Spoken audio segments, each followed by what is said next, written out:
Hi friends, welcome to Saritha's vlog. எல்லோரும் எப்படி இருக்கீங்க? நல்லா இருக்கீங்களா? தமிழும் சரஸ்வதியில் வந்துட்டு இன்றைக்கி என்ன நடந்துச்சுனாக்கா, நம்ம தமிழ் விரட்டிகிட்டே போகிறாரு அந்த ரவுடியை. ஆனால் வந்துட்டு பிடிக்க முடியல, அவர் எங்கேயோ போயிடுறாரு.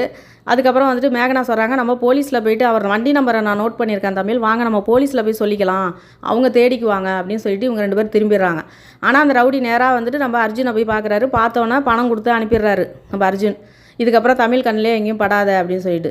இப்போ வந்து என்னன்னாக்கா, தண்டசோர மாமாவுக்கு வந்து டவுட் வந்துடுது. எதுக்காக நீ வந்து தமிழை பார்க்க சொன்னால் இப்போ தமிழ் கண்ணில் படாமல் எங்கேயாவது போக சொல்கிறியா என்னப்பா அப்படின்னா, வாங்கப்பா வாங்க நான் சொல்கிறேன்னு சொல்லிட்டு பின்னாடியே போய் அந்த ரவுடியை துரத்திக்கிட்டே போயிட்டு அப்படியே போயிட்டு ஆக்சிடென்ட் பண்ணிடுறாரு நம்ம அர்ஜுன்.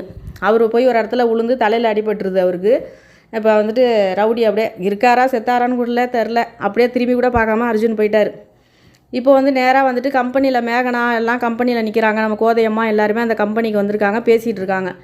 அப்போ வந்து பார்த்தாக்கா நமச்சியும் ஒடியாந்து வந்து சொல்கிறாரு. அபியும் சொல்லிட்டாங்க நமச்சிக்கிட்ட, இதை மாதிரிலாம் பிளான் போட்டாங்க அப்படின்ட்டு. நமச்சியும் ஒடியாந்து வந்து சொல்கிறாரு, இதை மாதிரி பிளான் பண்ணியிருக்காங்களாம்ப்பா, நீ கொஞ்சம் உஷாராருன்னு. அந்த நேரம் பார்த்து போலீஸ் வந்துடுது. போலீஸ் வந்தோன்னே இதை மாதிரி வந்து தமிழ் போயிட்டு சொல்கிறாரு, சார் நாங்கள் உங்களை பார்க்க வரலான்னு இருந்தோம், இதை மாதிரி வந்துட்டு அந்த அன்றைக்கி கத்தியால் மேகனாவை கிழிச்ச அந்த ரவுடியை பார்த்துட்டு நான் எப்படியாவது உங்ககிட்ட பிடிச்சி கொடுக்கலான்னு துரத்திக்கிட்டே போனேன். ஆனால் வந்து எங்களால் வந்துட்டு பிடிக்க முடியல, அவன் எங்கேயோ போயிட்டான் அப்படின்னா, ஓஹோ துரத்திக்கிட்டே போயிட்டு ஆக்சிடென்ட் பண்ணிட்டீங்களா அப்படின்னா, என்ன சார் சொல்கிறீங்க அப்படின்னா, ஆமாம் நீங்கள் எவ்வளோ ஃபாஸ்ட்டாக வண்டி ஓட்டிட்டு போனீங்கன்னு அந்த தெருவில் உள்ளவங்களும் சொன்னாங்க. இந்த வண்டியில் தானே நீங்கள் துரத்துனீங்க அப்படின்னா, ஆமாம் சார் அப்படின்னா, அந்த வண்டியில் தான் அடிபட்டு ஆக்சிடெண்ட் ஆகி இப்போ ஆஸ்பத்திரியில் அட்மிட் பண்ணியிருக்கோம். அவங்க குடும்பத்தில் வந்துட்டு இப்போ உங்கள் மேலே கம்ப்ளைண்ட் பண்ணியிருக்காங்க, நீங்கள் உங்களை அரெஸ்ட் பண்ணுறேன் வாங்க அப்படின்னோடனே, உடனே வந்து தமிழ் வந்து நான் அதெல்லாம் பண்ணவே இல்லை சார் அப்படின்னோடனே எல்லாருமே சொல்கிறாங்க, தமிழ் அப்படி பண்ணுறவன் கிடையாது, அப்படி ஒரு உயிரை எடுக்கிற அளவுக்கெல்லாம் அவன் பண்ண மாட்டான் அப்படின்லாம் எல்லாருமே சொல்கிறாங்க. ஆனால் போலீஸ் கேட்க மாட்றாங்க. நீங்களாம் வந்துட்டா நல்லது அப்படின்னு சொன்னோடனே உடனே அப்படியா அப்போ அரெஸ்ட் பண்ணணுன்னா என்ன அரெஸ்ட் பண்ணுங்க அப்படின்னு மேகனா சொல்கிறாங்க.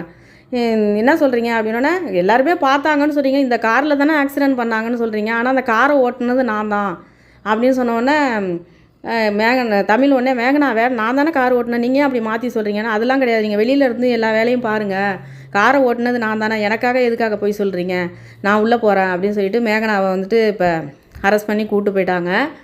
ஆனால் வந்துட்டு மேகனா வந்து தமிழ் கூட பேசுகிறது சிரிக்கிறது எல்லாத்தையுமே நம்ம சரஸ்வதி நோட் பண்ணுறாங்க.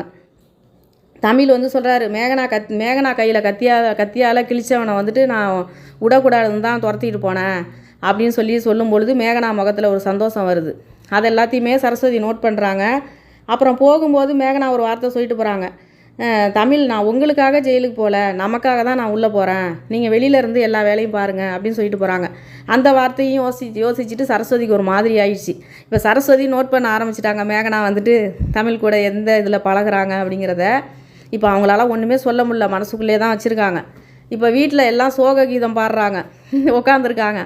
உட்காந்தவொடனே ஆளாளுக்கு ஒரு ஐடியா சொல்லிக்கிட்டு இருக்காங்க. ஆனால் கார்த்திக் கரெக்டாக சொல்கிறாரு, நான் தான் ஏற்கனவே சொன்னேன்ல, அந்த அர்ஜுனை வெளியில் விட்டா அவன் இதை மாதிரி ஏதாவது பண்ணுவான்னு, இந்த ரவுடிக்கும் அந்த அர்ஜுனுக்கும் சம்மந்தம் இருக்குது, கண்டிப்பாக அண்ணனுக்கு பின்னாடியே ரவுடியை துரத்திட்டு போனதை ஃபாலோ பண்ணிட்டு போயிட்டு அவன் தான் ஆக்சிடென்ட் பண்ணியிருப்பான், இது நடந்ததுக்கு முக்கியமாக வந்து அர்ஜுன் தான் காரணம்னு கார்த்திக் சொல்கிறாரு. தமிழ் யோசிச்சுட்டே உட்காந்துருக்காரு.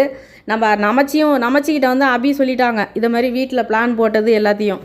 நமச்சியும் சொல்கிறாரு, நேற்று வீட்டில் பிளான் போட்டிருக்காங்க, தமிழை உள்ளே தள்ளிடணும், கார்த்திகை எப்படியாவது சமாளித்து அந்த கம்பெனியை இழுத்து மூடி சீல் வைக்கணும் அப்படின்னு சொல்லி பிளான் போட்டிருக்காங்க. இப்போ தான் அபி என்கிட்ட சொன்னான் அப்படின்னு சொல்லி நமச்சியும் சொல்கிறாரு. இப்போ வந்து எல்லோரும் ஒவ்வொரு மாதிரி பேசிட்டு உட்காந்துருக்காங்க. தமிழ் வந்து மேகனா உள்ளே போனதை நினச்சி கன்னத்தில் கையை வச்சுக்கிட்டு உட்காந்துருக்காரு. ஆனால் நம்ம சரஸ்வதி எதுவுமே பேசலை. எல்லாருமே பேசுகிறாங்க. ஆனால் சரஸ்வதிக்கு வந்துட்டு ஒரே சிந்தனை என்னன்னு கேட்டால், மேகனா வந்து இப்போ தமிழை வந்துட்டு பார்க்குறது சிரிக்கிறது பழகிறது எல்லாமே இப்போ அவங்களுக்கு டவுட் வருது. அதனால் வந்து இப்போ எங்கே போய் முடியுமோ கேட்பாங்களா, தமிழ்கிட்ட இந்த நிலமையில போய் கேட்க முடியுமா, கேட்கவும் மாட்டாங்க. மனசுக்குள்ளேயே வச்சுக்கிட்டு கடைசி நேரத்தில் தான் என்ன செய்ய போகிறாங்கன்னு தெரில. பார்க்கலாம், ஏதோ இப்போனாவது டவுட்டு வந்துச்சு, அதுவே பெரிய விஷயந்தான். பார்க்கலாம் என்ன நடக்குதுங்கிறத வெயிட் பண்ணி பார்க்கலாம். இப்போ மேகனா உள்ளே போயிட்டாங்க. அர்ஜுன் வந்து இப்போ என்னென்னா தமிழை உள்ளே அனுப்புறதுக்கு பதிலாக மேகனா போயிட்டாலே அப்படின்னு சொல்லி அவங்க வீட்டில் ஃபீல் பண்ணிகிட்டு இருக்காங்க. ஆனால் ராகினி சொல்கிறாங்க, தமிழ் அண்ணனுக்கு கோவம் வரும், ஆனால் ஒருத்த உயிரை எடுக்கிற அளவுக்கெல்லாம் அவர் போக மாட்டார், இதில் ஏதோ தப்பு நடந்திருக்கு அப்படின்னு சொல்லி ராகினியும் சொல்லிகிட்டு இருக்காங்க. இப்போ அபி சொல்கிறாங்க, கூடிய சீக்கிரம் அது யார் பிளான் போட்டு என்ன பண்ணாங்கங்கிறதெல்லாம் வெளியில் வரும்னு சொல்லி அங்கே அந்த பக்கம் அப்படி பேசிகிட்டு இருக்காங்க.